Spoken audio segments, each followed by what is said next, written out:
کہتے ہیں جب انہوں نے یہ سفر حج اختیار کیا اور حرمین کی طرف جا رہے تھے عراق سے، تو حال یہ تھا کہ جس راستے سے گزرتے، جس گاؤں سے گزرتے، وہاں لوگوں کی بھیڑ لگ جاتی، ہزاروں آدمیوں کا مجمع جمع ہو جاتا کہ ابو حنیفہ رحمۃ اللہ علیہ سے ملاقات ہو جائے۔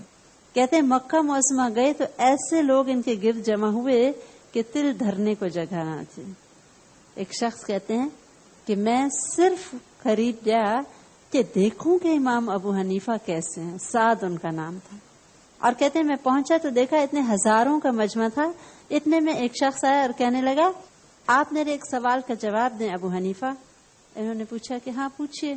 اس نے کہا کہ اگر ایک شخص پہ سانپ گرا، اس نے جلدی سے دوسرے پہ پھینک دیا، دوسرے نے تیسرے پہ پھینک دیا، اب تیسرے کو سانپ ڈس گیا، آپ بتائیے دیت اب کس پہ لازم آئے گی، پہلا دے گا یا دوسرا؟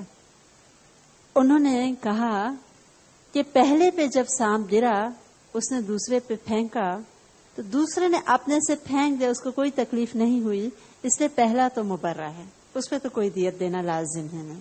تاہم دوسرے نے جب تیسرے پہ پھینکا تو اب دیکھنا پڑے گا کہ کیا فوراً ہی سانپ نے اس کو ڈس لیا تھا۔ اگر تو فوراً ڈس لیا تھا اور وہ مر گیا پھر تو دوسرا شخص دیت دے گا، لیکن اگر کچھ دیر سانپ نے نہ ڈسا تو پھر دیت دوسرے پہ بھی لازم نہیں، کیونکہ اس کا مطلب تیسرے نے خود غفلت کی۔ اگر وہ وقتی اپنے پر سے سانپ کو ہٹا دیتا تو وہ اس کو نہ ڈستا۔ ساتھ کہتے ہیں کہ قسم ہے میں ان کی حاضر جوابی سے اس قدر مرعوب ہوا کہ میں نے کہا شکر ہے میں قریب آ گیا تھا۔ ان کے جواب نے اور حاضر جوابی نے مجھے حیران کر دیا۔ کہتے ہیں بڑی مشکل بات جو ابھی لوگوں کو سمجھ بھی نہیں آتی تھی، یہ ایسے ذہین اور حاضر جواب تھے کہ فوراً اس کا حل بھی بتا دیا کرتے تھے، اور بہت باریکی سے جا کے معاملے کی ایک دم تحقیق کر لیتے تھے، جتنی دیر میں ابھی لوگ سمجھ رہے ہوتے تھے کہ مسئلہ ہے کیا۔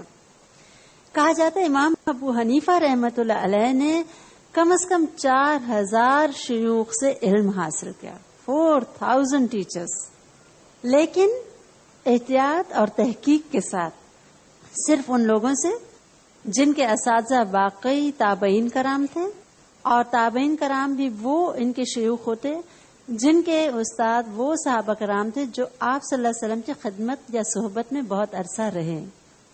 علم اور فضل، دیانت اور پرہیزگاری کے نمونے خیال کیے جاتے تھے، انہی سے یہ احادیث ایکسپٹ کرتے اور علم سیکھتے، لیکن اجتہاد اور بحث کی شروع سے عادت تھی، اور اس میں کبھی کبھی اپنے اساتذہ کی مخالفت کی بھی پرواہ نہ کرتے۔ کہتے ہیں ایک مرتبہ میں اپنے استاد حماد کے ہمراہ جا رہا تھا، امام آمش بھی ہمارے ہمراہ تھے، 2 استاد۔ چلتے چلتے کہتے مغرب کا وقت آ گیا، وضو کے لیے پانی تلاش کیا، کہیں نہ ملا تو میرے استاد حماد نے تیمم کا فتویٰ دے دیا، لیکن انہوں نے مخالفت کی اور کہا آخری وقت تک پانی کا انتظار کرنا چاہیے۔ کہتے ہیں اتفاق سے کچھ دیر بعد پانی مل گیا، سب نے وضو کر کے نماز ادا کی۔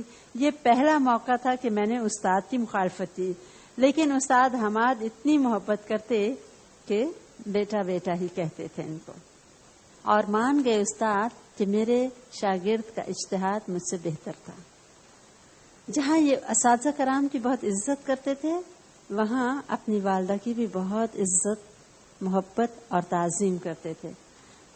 اور علم صرف نالج سے نہیں آتا جب تک اس میں ادب، حلم اور تعظیم بھی نہ ہوا، اور ان کے اندر تمام خوبیاں بھری ہوئی تھیں۔ دیانتداری اور امانت داری کی انتہا یہ کہ ایک مرتبہ ان پہ گورنر نے یہ حکم جاری کیا کہ ابو حنیفہ فتویٰ نہیں دیں گے۔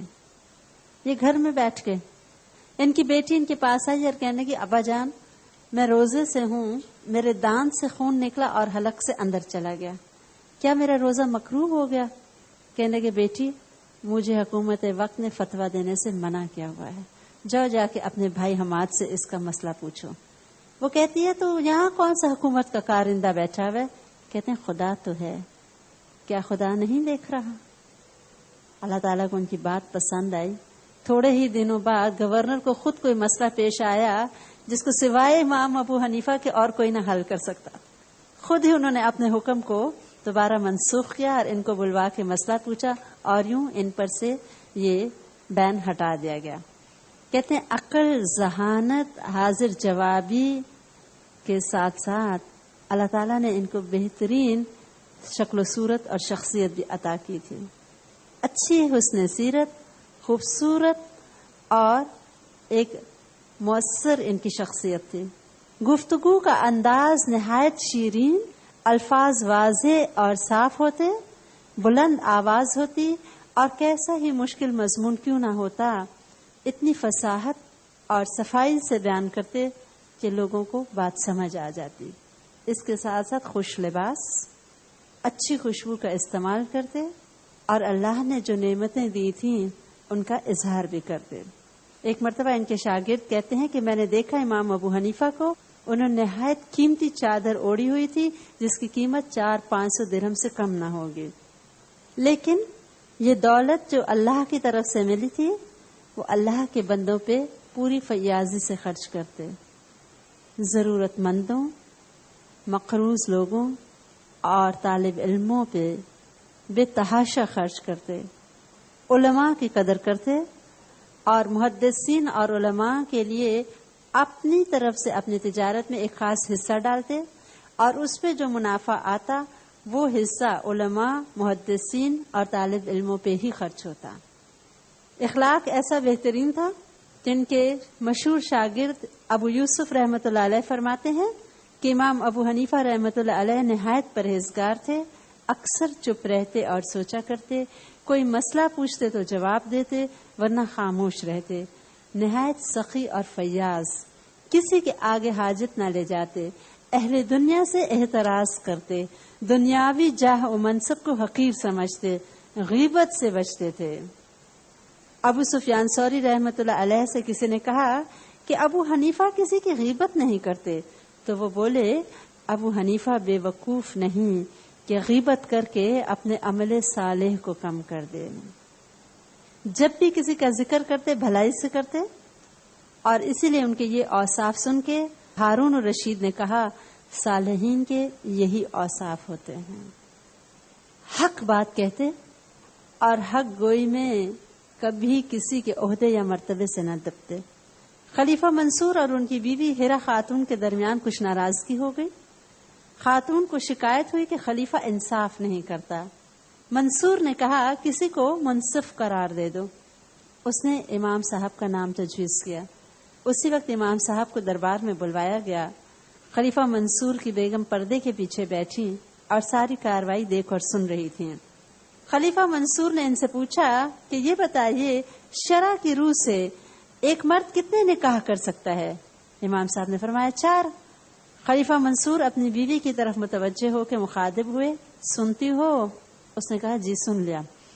لیکن امام صاحب نے دوبارہ خلیفہ کو مخاطب کر کے کہا کہ یہ اجازت صرف اس شخص کے لیے ہے جو عدل پر قادر ہو، ورنہ ایک سے زائد نکاح کرنا اچھا نہیں. قرآن پاک کی آیت کوٹ کی کہ اللہ تعالیٰ فرماتا ہے وَإِنْ خِفْتُمْ أَلَّا تَعْدِلُوا فَوَاحِدَةٌ، کہ اگر تم کو یہ ڈر ہو کہ تم انصاف نہ کر سکو گے تو ایک ہی کافی ہے. بیگم نے کہا سنتے ہیں. منصور خاموش ہو گئے. امام صاحب گھر چلے آئے. دروازے تک پہنچے کہ دیکھا ایک شخص 50 درہم کی تھیلی لیے کھڑا ہے اور وہ خلیفہ کی بیگم نے ان کے لیے بطور تحفہ بھیجا. سلام عرض کیا اور حق گوئی کا شکریہ ادا کیا. امام صاحب نے وہ تمام رقم واپس کر دی اور کہا خاتون سے کہنا میں نے جو کچھ کہا کسی غرض سے نہیں بلکہ میرا فرض منصبی یہی تھا کہ جو بات کہوں حق کہوں. 50,000 کی رقم واپس لوٹا دی. تجارت میں بھی یہی امانت داری تھی اور حق گوئی. لاکھوں کی تجارت تھی. بہت بڑا ریشم کا کارخانہ تھا اور ان کا اپنا ریشم دور دور تک جایا کرتا. ان کا کاروبار بہت وسیع تھا اور مختلف جگہوں پہ ان کے کارندے ان کے لیے کام کرتے. بڑے بڑے سوداگروں سے معاملہ ہوتا لیکن کبھی بھی ایک درہم بھی ناجائز اپنے خزانے میں نہ آنے دیا. اگرچہ اس احتیاط کی وجہ سے کبھی کبھی ان کو بہت بھاری نقصان بھی اٹھانا پڑتا. ایک دفعہ حفص بن عبد الرحمن کو خود کے تھان بھیجے اور کہا کہ فلاں فلاں تھان میں عیب ہے، خریدار کو بتا کے بیچنا۔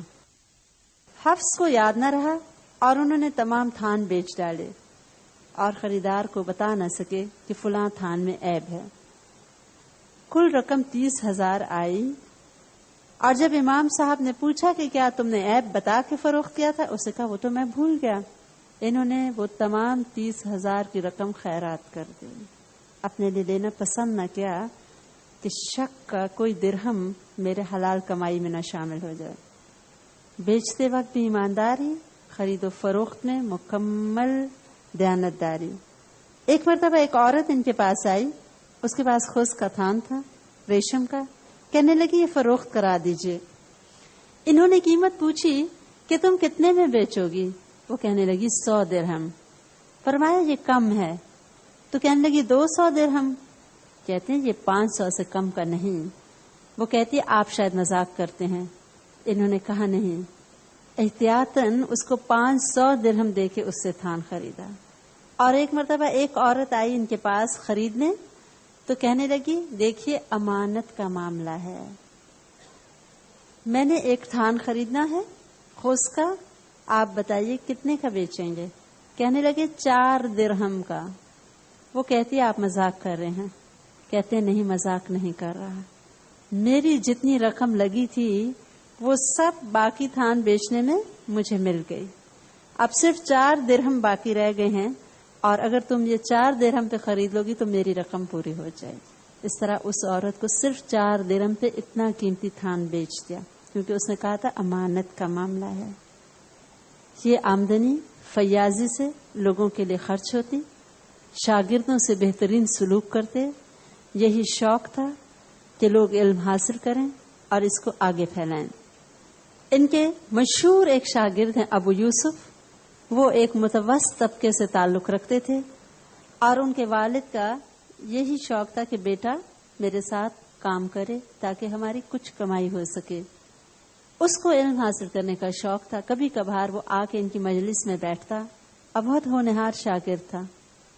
لیکن کچھ دن کے بعد ان کے والد ان کو دوبارہ لے گئے اور کہا کہ دیکھو ابو حنیفہ کی ریس مت کرو، اس کو تو اللہ نے بہت دولت دی ہے، اس کا تو کوئی کام نہیں، بیٹھا رہتا ہے علم کی دنیا میں، لیکن تم ایک غریب انسان کے بیٹے ہو، چلو چل کے محنت مزدوری میں میرا ہاتھ بٹاؤ۔ 2-3 دن جب وہ شاگرد نظر نہ آیا، امام صاحب نے کہا کہ پتہ کرواؤ۔ پتہ چلا کہ والد نے اس وجہ سے ان کو اٹھا لیا ہے۔ یہ چپکے سے ان کے والد کے پاس گئے، 100 درہم ایک تھیلی میں ڈال کے ان کو کہا آپ یہ رقم رکھ لیجئے، ابو یوسف کو پڑھنے کے لیے بھیج دیں، جب بھی آپ کے پاس رقم کم ہو جائے میرے پاس آ جایا کریں، میں آپ کو دیتا رہوں گا۔ نہ صرف یہ کہ ان کے والدین کو دیتے رہے، بلکہ ابو یوسف کی تعلیمی ضروریات کو بھی پورا کرتے رہے۔ اور ہم دیکھتے ہیں کہ یہ ایک غریب بچے کا بیٹا اتنے بڑے عہدے پہ پہنچا کہ ہارون الرشید نے ان کو قاضی القضاء کا عہدہ پیش کیا۔ بہت بڑا عہدہ ہے، اور کہا جاتا ہے کہ ان کے علاوہ صرف ایک اور شخص کو اسلامی دنیا میں وہ عہدہ ملا تھا۔ ایک اچھے استاد نے ایک اچھے شاگرد کو نہ صرف یہ کہ پہچانا، بلکہ اس کی ہر طرح سے مالی مدد بھی کی، تربیت بھی کی اور علم بھی سکھایا۔ اور ان شاگردوں نے اپنے استاد کا نام روشن کیا تاریخ میں۔ امام ابو حنیفہ رحمۃ اللہ علیہ کی فقہ اسلامی مملکت میں باقاعدہ طور پہ جاری ہو گئی سرکاری حکومت کی طرف سے، اور اس لیے بھی غالباً حنفی جو ہے فقہ وہ بہت زیادہ پھیلا۔ ایک مرتبہ ان کا ایک شخص مقروض ہو گیا 10,000 درہم کا۔ یہ جا رہے تھے، راستے میں وہ آ رہا تھا، اچانک انہوں نے دیکھا کہ ان کو دیکھ کے وہ شخص راستہ بدل گیا۔ یہ فوراً اس کے پاس پہنچا، کہنے لگے بھائی تم مجھے دیکھ کے راستہ کیوں بدل گئے؟ کہنے لگے شرم آ رہی تھی آپ سے ملتے ہوئے کہ میں آپ کا 10,000 کا مقروض ہوں، کس طرح آنکھیں ملاتا، ابھی تک ادا نہیں کر سکا۔ کہنے لگے صرف اس وجہ سے تم مجھ سے ملنا چھوڑتے ہو، جاؤ میں نے تم کو ساری رقم بخش دی۔ ایک اور ساتھی کا پتہ چلا کہ وہ 4,000 کا مقروض ہو گیا ہے، شرم کے مارے اس نے گھر سے نکلنا اور لوگوں سے ملنا چھوڑ دیا ہے، اور دیکھا کہ ان کے دوست وہ رقم چندہ کر کے جمع کر رہے تھے کہ ان کا قرض ادا کر دیں، لہذا انہوں نے وہ تمام رقم اپنی جیب سے ادا کی اور اس طرح اس انسان کی مدد ہوئی اور وہ قرض کے بوجھ سے نجات پا گیا. ہمسایوں کا بہت خیال رکھتے اور بہت ہم دیکھتے ہیں حلم اور قوت برداشت کے مالک تھے. ایک ہمسایہ تھا جو موچی تھا. سارا دن وہ کام کرتا اور جتنی رقم دن بھر میں کماتا شام کو شراب اور گوشت خرید کے گھر لاتا, دوستوں کو بلاتا, گوشت کے کباب بنتے, ساتھ شراب پی جاتی اور خوب نشے میں آ کے شور مچاتا. اور خاص طور پہ ایک شعر بڑا پڑا کرتا تھا, اداعونی, انہوں نے مجھ کو ضائع کر دیا, اور ہائے کیسے نوجوان کو انہوں نے ضائع کیا. ایسے شخص کو کھو دیا جو لڑائی میں رخنہ بندی کے کام آتا تھا. امام صاحب راتوں کو ذکر کرتے, عبادت کرتے اور اس ہمسائے کا شور جاری رہتا اور کبھی اف بھی نہ کرتے. ایک دن جب رات ہوئی تو موچی کے گھر میں مکمل خاموشی. کافی دیر گزر گئی تو ان کو فکر ہوئی, پتہ کروایا کہ دیکھو بھئی کیا معاملہ ہے. تو پتہ چلا کہ موچی صاحب شور مچا رہے تھے, کوتوال کا گزر ہوا پکڑ کے ان کو لے گئے ہیں, اب وہ جیل میں. ہم نے دیکھا کہ امام ابو حنیفہ رحمۃ اللہ علیہ گورنر کی خواہش کے باوجود ان سے ملاقات کے لیے نہیں جاتے تھے, لیکن اب اپنے ہمسائے کی خاطر خود چل کے گورنر کے گھر گئے. گورنر کو اطلاع ملی کہ امام ابو حنیفہ آئے ہیں تو اس نے فوراً اپنے درباریوں کو ہدایت دی کہ جلدی جاؤ, عزت سے ان کو سواری سمیت اندر تک لے کے آؤ.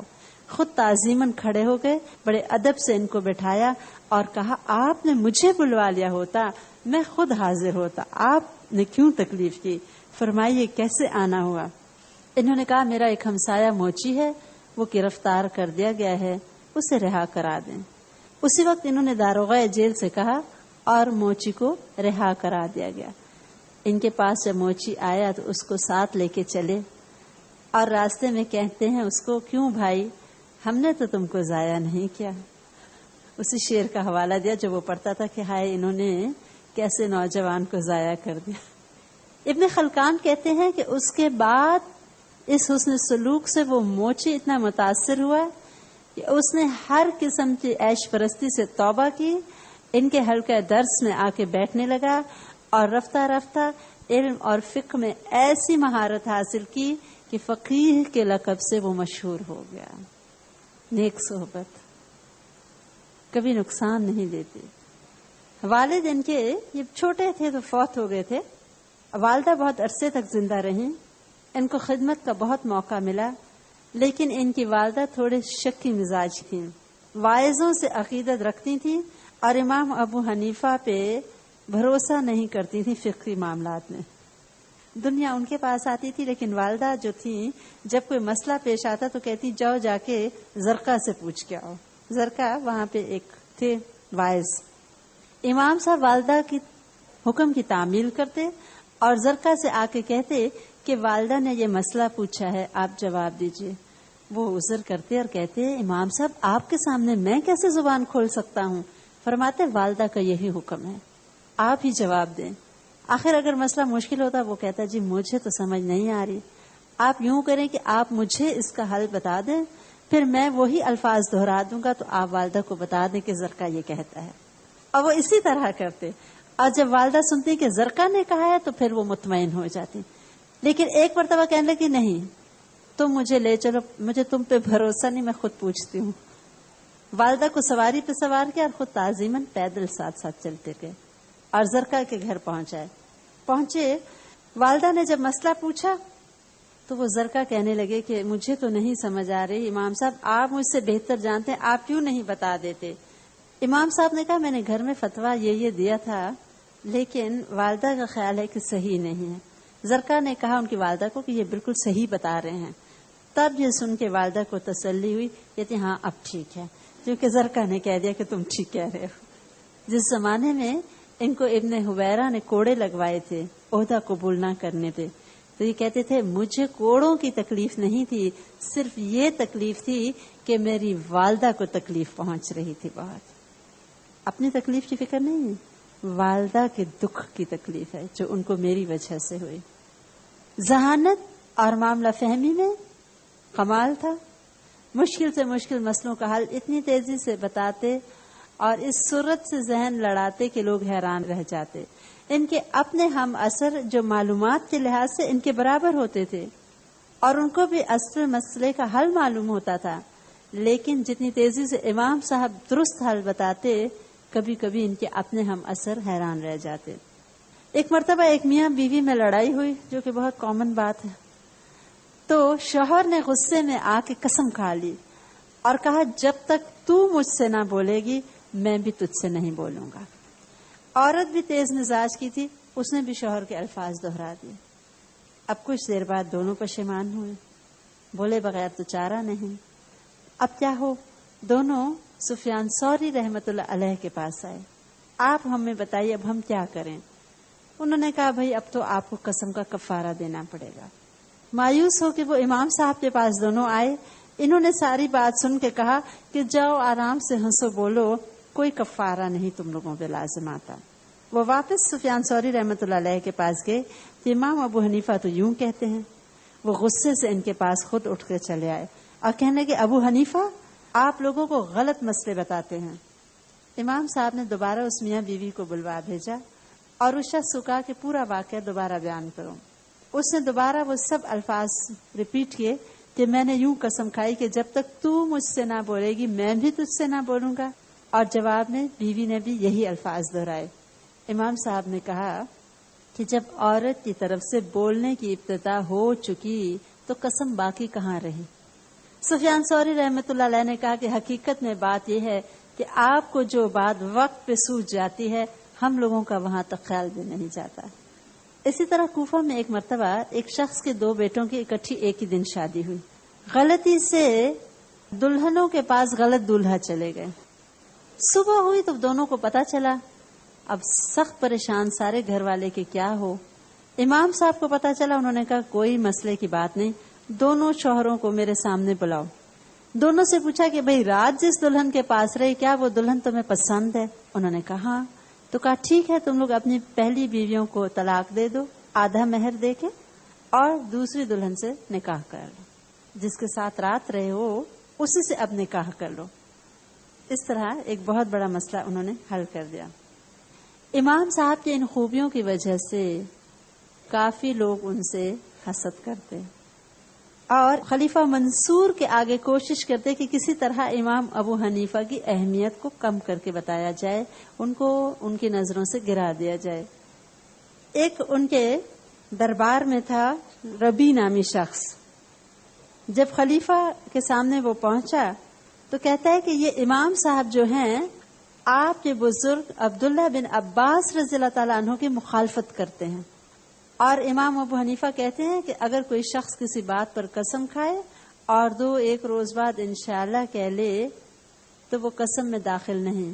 جبکہ حضرت عبداللہ بن عباس رضی اللہ تعالیٰ عنہ فرماتے تھے کہ اگر کوئی شخص کسی بات پہ قسم کھائے اور 1-2 دن بعد انشاءاللہ کہہ لے تو وہ انشاءاللہ قسم میں ہی سمجھی جائے گی، قسم کا حصہ، اور اس قسم کو پورا کرنا ضروری نہیں. یعنی کہ ابو حنیفہ آپ کے بزرگوں کی مخالفت میں بات کرتے ہیں. خلیفہ نے فوراً امام ابو حنیفہ سے پوچھا تو امام ابو حنیفہ رحمۃ اللہ علیہ نے کہا کہ امیر المومنین ربی کا خیال ہے کہ لوگوں پر آپ کی بیعت کا کچھ اثر نہیں. خلیفہ منصور نے کہا وہ کیسے؟ امام صاحب نے کہا کہ جو لوگ دربار میں آ کے آپ کے ہاتھ پر خلافت کی بیعت کرتے ہیں اور قسم کے بعد گھر جا کر انشاءاللہ کہہ لیتے ہیں تو اس سے قسم بے اثر ہو جاتی ہے اور ان پر شرعاً کوئی مواخذہ نہ ہوگا. سمجھ آئی آپ کو بات؟ نہیں سمجھ آئی؟ مشکل بات ہے. یعنی جو ربی نے ان پہ الزام لگایا تھا کہ حضرت عبداللہ بن عباس کی بات کی مخالفت کرتے ہیں. حضرت عبداللہ بن عباس تو کہتے ہیں اگر کوئی قسم کھائے اور 1-2 دن کے بعد انشاءاللہ کہہ لے تو وہ انشاءاللہ قسم کا حصہ ہے. جب خلیفہ نے ان سے پوچھا تو انہوں نے کہا کہ ربی تو دراصل یہ کہتا ہے کہ لوگوں پر آپ کی بیعت کا اثر ہی نہیں. جب وہ آپ کے پاس آ کے خلافت پہ بیعت کرتے ہیں قسم کھا کے اور گھر جا کے انشاءاللہ کہہ لیتے ہیں تو گویا وہ بیعت سے باہر ہو گئے، انہوں نے بیعت کی ہی نہیں، ان کی قسم ختم. خلیفہ یہ بات سن کے ہنس پڑا اور کہتا ہے ربی تم ابو حنیفہ کو نہ چھیڑو، ان پہ تمہارا داؤ نہیں چل سکتا. امام صاحب دربار سے نکلے تو ربی پیچھے پیچھے بھاگا اور کہتا ہے آج تو آپ میری جان ہی لے چکے تھے. فرمایا یہ تو تمہارا ارادہ تھا، میں نے تو صرف مدافعت کی.